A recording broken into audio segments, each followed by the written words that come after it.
The stories are familiar to all of us, and they're part of our cultural heritage. Adam and Eve, Cain and Abel, the Great Flood, the Tower of Babel.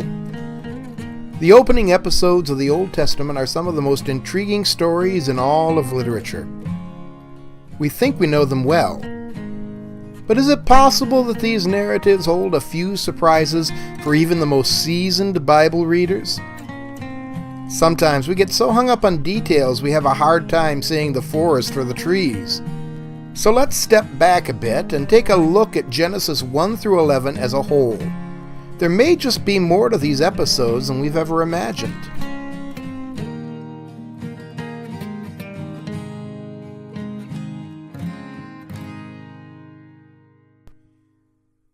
The first book of the Bible is known to most of us by its Greek title, Genesis, which means beginning or origin. The book's Hebrew title, taken from the first words of the text, is, in this case, quite similar to the Greek, Bereshit, in the beginning. But perhaps a better title for the book would have been Beginnings, because there are really a couple of different beginnings chronicled here. Chapters 1 through 11 of Genesis tell about the beginnings of humanity and the order of the world. From chapter 12 onwards, though, Genesis is about the beginning of the Israelite people, who are the focus of the rest of the Old Testament. When we look at the first chapters of the Bible, what we see is a prelude to the Old Testament storyline, which is really about Israel and its relationship with God. In order to really understand what's going on in Genesis 1 through 11, we need to keep a couple of basic ground rules in mind. These ideas might seem obvious when you think about them, but they're often overlooked by casual Bible readers. The first thing to bear in mind is that the Bible is not modern English literature. Many of us have heard people say from time to time, the message of the Bible is so self-evident that even a child can understand it. Well, yes and no. Yes, much of the Bible can be grasped by any child. But it would certainly help if the child were an expert in ancient Semitic languages and cultures. Often, when we read our Bibles, we forget that what we're reading is a translation, created by a person or by a committee of scholars who spent many years learning how to make the Bible comprehensible to the average person.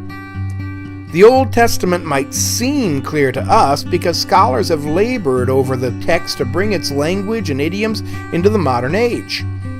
It sounds like contemporary English literature when we read, Jacob grew angry with Rachel, but how many modern readers would understand Vayichar af Yaakov barachel, or even its literal translation, and the nose of Jacob grew hot with Rachel? Be not deceived. The Old Testament is very different from contemporary literature, and before we make inferences about the meaning of the text, we should be mindful of that fact. When we enter into the world of the Old Testament, we have to set aside some of our preconceptions of how literature works, how it's composed, and how we're supposed to read it. And another ground rule derives from that first one. The conventions of composition in the ancient world were quite different from those we're familiar with today. To begin with, almost all pre-Greek literature was anonymous. Not one Old Testament book is signed by its author.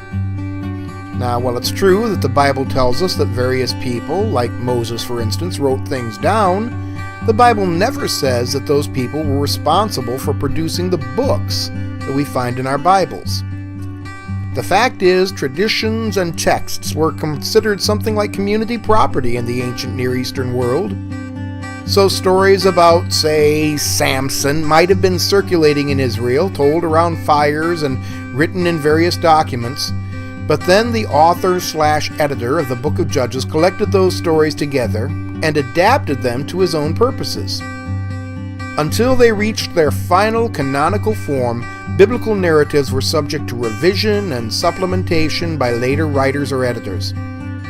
That's why we have some different versions of the Book of Esther and the Book of Daniel found in the Septuagint, the Greek translation of the Old Testament. The tradition at that time was still in flux. Also, there are alternate versions of some other biblical books found among the Dead Sea Scrolls. There were no such things as copyrights in the ancient world.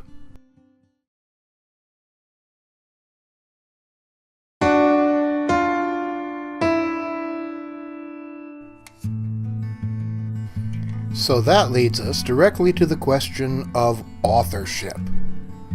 Who is responsible for the final form of the book of Genesis? Tradition tells us that Genesis was the first book of Moses, but the Bible itself never actually attributes any part of Genesis to Moses. Since all the stories are set centuries before Moses was even born, is there any good reason to assume that Moses wrote this book? Most scholars believe that the book of Genesis is a composite document, composed of materials coming from different times and different places that have been edited together into a single running narrative. But who was the editor? That is the great mystery. Considering the fact that Genesis begins a storyline that doesn't conclude until we reach the end of the book of 2 Kings, it seems like that collection of historical books, Genesis through Deuteronomy, then Joshua, Judges, 1st and 2nd Samuel, and 1st and 2nd Kings, was probably edited, ultimately, by a single individual. Now, certainly there were stories and documents that existed long before the book of 2 Kings was written, but the final form of these texts, the form that we find in our Bibles, probably didn't exist before the last events chronicled in 2 Kings, which was the deportation of the people of Judah to Babylon. So when it comes to the first 11 chapters of the Bible, we're not bound to the notion that these chapters were written by Moses, nor that they were the first chapters written in the Bible, nor even that they all come from the same time and the same place. In fact, it seems more likely that the material in these chapters originated in various places and in different times, and that they weren't assembled into their biblical form until the Babylonian exile in 587 BC, or maybe even later than that.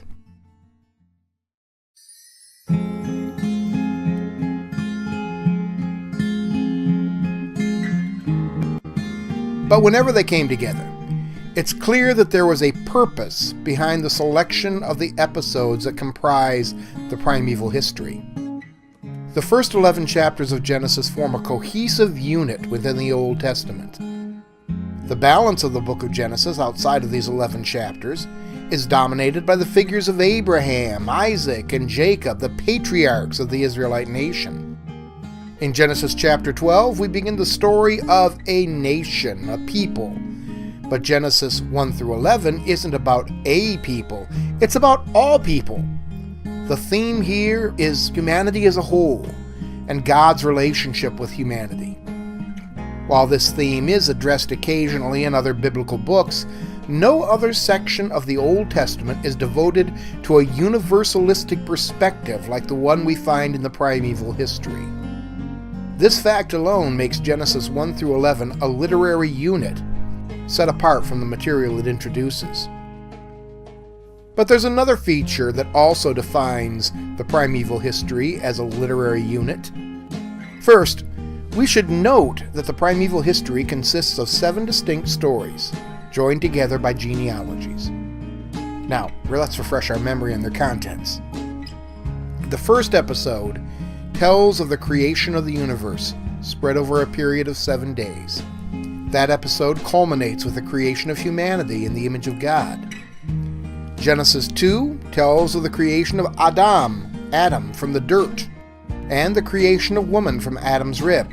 In In chapter 3, we read about how Adam and Eve ate from the tree that God had banned. As a result, the ground was cursed, reproduction became painful, and Adam and Eve were exiled from Eden. In chapter 4, we have the first murder, when Cain grew jealous of his brother Abel and killed him. Cain was punished with a further curse on the ground, and he was forced to become a vagrant.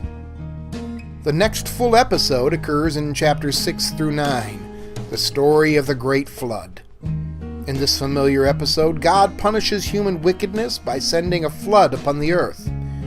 But life is preserved when God orders Noah to build an ark and to fill it with all the animals of the world. At the end of chapter 9, we find the story of Ham's sin against his father Noah. Ham saw that his father had become drunk and was lying naked inside of his tent, and Ham exposed his father's disgrace to his brothers. When Noah awoke, he cursed Ham's descendants with servitude and a loss of their homes to their brothers. Finally, chapter 11 records the story of the Tower of Babel. This episode tells how God punished the wickedness of the peoples by confusing their languages and dividing them up into different nations.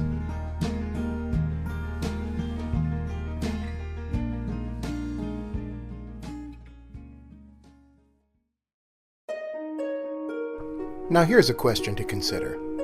Is it really likely that nothing else of consequence happened from the whole time between creation and the call of Abram? Do these 7 episodes exhaust all of human history before Abraham's call? No, of course not. Genesis 1 through 11 is a selective account of that era, covering only some of the high points. But why, we might ask, were these particular stories chosen? Was it simply that no other stories seemed interesting to the biblical authors? Or was this simply an accident of preservation, that no other stories from that time were preserved? Probably that is not the case. As we're going to see, there was a reason why these particular episodes were chosen to comprise the primeval history. When we examine the common themes that unite these episodes, we'll understand more clearly the message that our author or editor wanted to convey to us.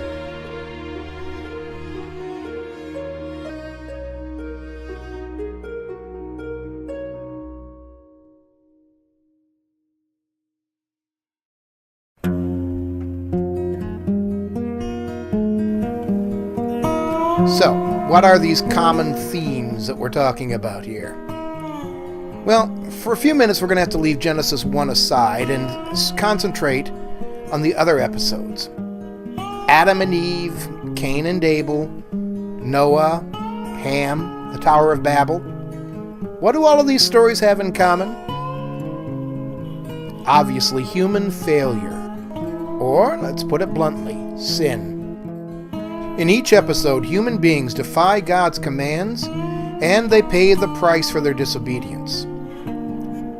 And what's more, there's an interesting commonality that runs through their punishments. In every case, the punishment involves a loss of land. Adam and Eve eat the forbidden fruit, and they're cast out of the Garden of Eden. Cain kills his brother Abel, and God banishes him from the face of the ground, forcing him to become a wanderer. Humanity becomes utterly depraved, and God removes them all from the surface of the earth.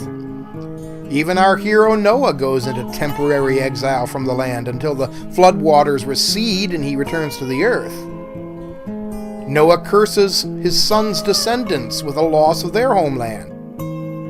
The Tower of Babel story, a little bit different. People are striving to build a tower so they won't be scattered over the face of the earth, and God frustrates their plans and forces them to abandon that city, and indeed spreads them over the face of the land. There's something else that unites several of these stories. In a number of them, there are both implicit and explicit elements of mercy. Adam and Eve are told that on the day they eat from the forbidden fruit, they will surely die. But what happens to them when they eat of that fruit? Well, they don't immediately die. God doesn't kill them. If you read the narrative carefully, you'll see that there is nothing there about them dying spiritually, as theologians sometimes claim. They will, of course, die eventually, but that's because they can no longer eat from the tree of life, which gives them immortality. Now, the story implies that God has chosen to have mercy on Adam and Eve, not because they deserve it, but because of his own graciousness. He even makes garments for them so they won't be running around in grass skirts. Adam and Eve don't get the harsh punishment that their crime surely deserved. And what about Cain and Abel? Cain has killed his brother for the simple reason that he was jealous of him. What is the biblical penalty for murder? Well, we all know it's death. But God doesn't kill Cain. He banishes him from the face of the ground, forcing him to become a nomad. But he also places a mark on Cain so that he'll be protected from anybody seeking vengeance. Then there's the story of the flood. God proclaims, "I will utterly remove all flesh from the face of the earth." But then he immediately mitigates that proclamation, choosing to spare Noah and his family and all the creatures in the ark. After the flood, God makes a covenant with all the living creatures, stating that he will never again flood the whole world. Now, this element of mercy is missing in the story of Ham's sin against Noah. There are two likely reasons why. First of all, Ham's sin is punished by Noah, not by God. Noah is apparently not quite as gracious as God. Second, Ham's descendants are none other than the Canaanites, whom the Israelites are going to be driving from their homeland. Noah's curse foreshadows the fate of the Canaanites, who were supposed to be utterly destroyed by the people of Israel. It also seems like that element of mercy is missing in the story of the Tower of Babel, but this case is a little different. The Tower of Babel tells of how people became divided into different nations and ethnic groups and scattered around the world, but it's immediately followed by the story of Abram's call. God chooses a man to create a special nation, and he promises to give that man a homeland, and he swears that through him all the other nations will be blessed. The punishment of the Tower of Babel incident is mitigated by the call of Abram and the creation of the Israelites.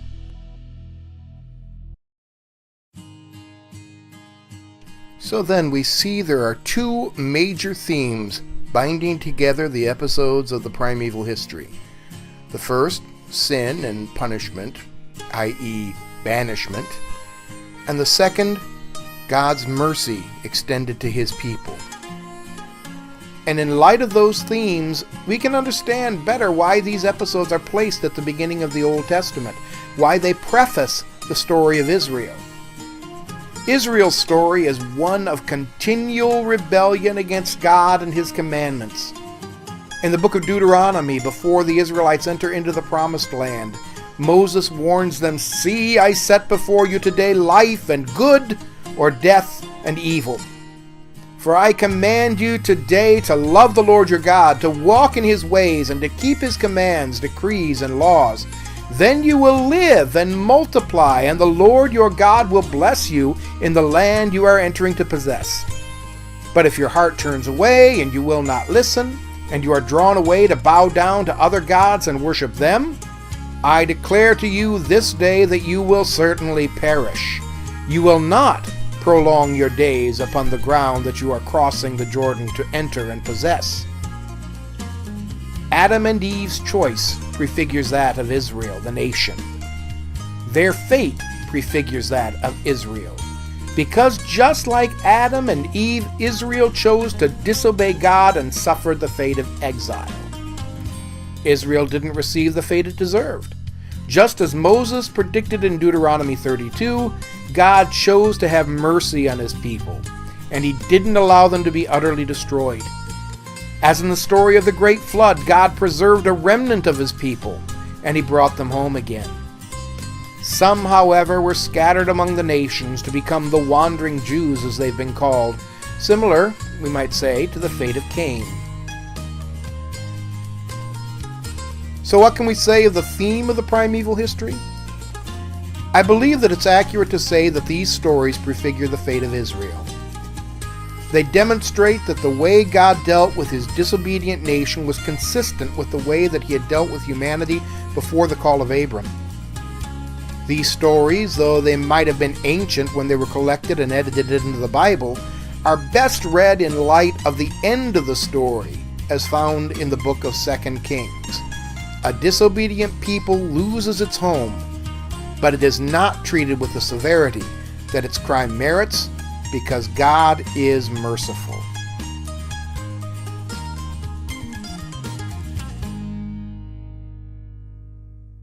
One more feature of the primeval history deserves our notice here. These episodes are not simply arranged in chronological order.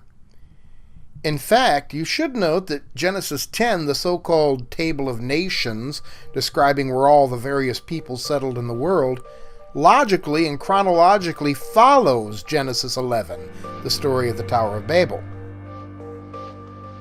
There's another principle at work in the structure of the primeval history, besides just chronology. There is a clear symmetry in the organization of the episodes, so that the episodes in the first half of the narrative parallel those in the second half. Now let's bring Genesis 1 back into the picture. At the beginning of Genesis 1, we're introduced to a world in a state of chaos, covered with water, devoid of life. That's the state that we also find at the end of Genesis 7, after the Great Flood, a world covered in water and devoid of life. But of course, both situations are soon reversed. By the end of Genesis 1, the world is filled with all the progenitors of all the creatures of the world, and the same is true of the story of the flood.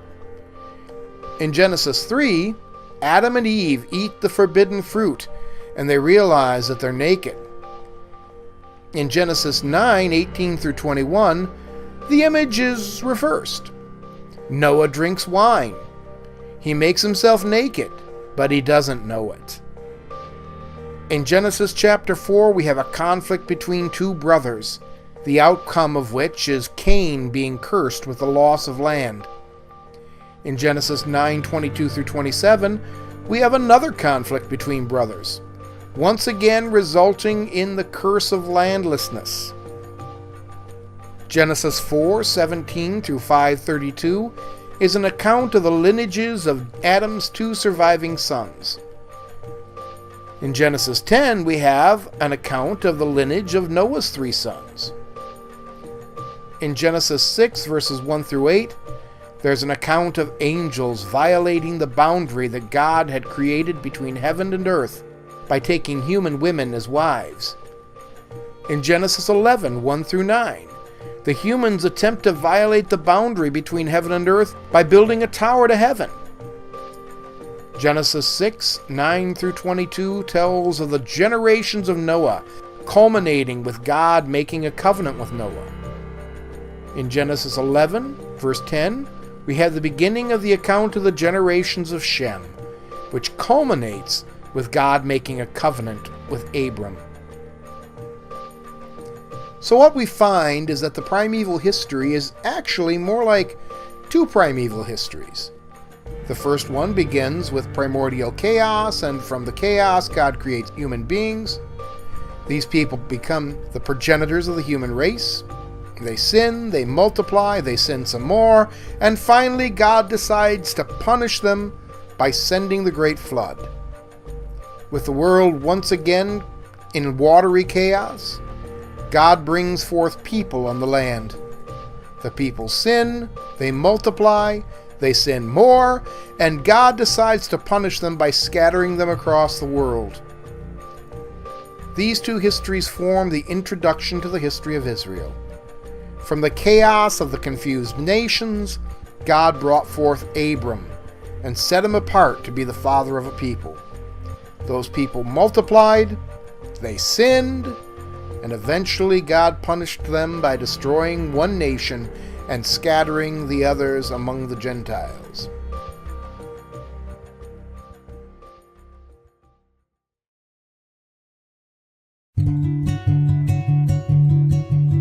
There's one more unifying feature of these stories that needs to be noted here.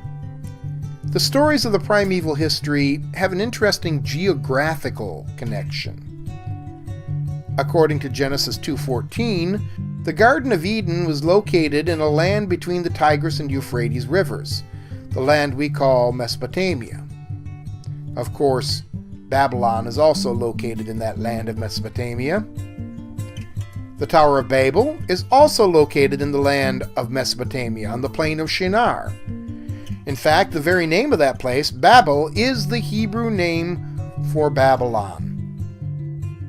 Finally, at the very end of the primeval history, we're told that Terach, the father of Abram, and Abram himself, had come from Ur of the Chaldeans.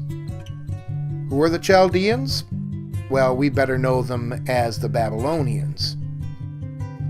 Is it mere coincidence that these stories place so much emphasis on the land of Babylon, the very land where Judah finds itself at the end of that biblical history?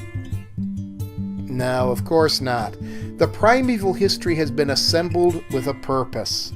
The purpose of showing God's people that the punishment they experienced when they were sent into exile was not unprecedented. And furthermore, that punishment did not represent the end of their story. Instead, it signaled a new beginning, an opportunity to start over again in the place where it had all begun, in that ancient land of Babylon.